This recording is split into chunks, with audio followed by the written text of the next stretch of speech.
தென்பழனி மலை மேலே தண்டபாணி கோலத்திலே கண்குளிர கண்டு விட்டால் போதுமே என்றும் கருத்தில் உந்தன் அருள் வடிவம் தோன்றுமே.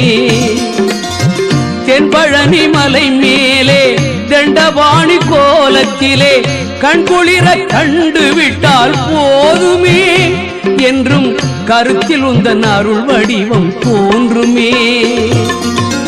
உள்ளத்திலே நீ இருக்க உன்னை நம்பி நான் இருக்க வெள்ளிமலையான் மகனே வேலையா என் வாழ்வு வளம் காண கடைக்கண் பாரையா கடைக்கண் பாரையா.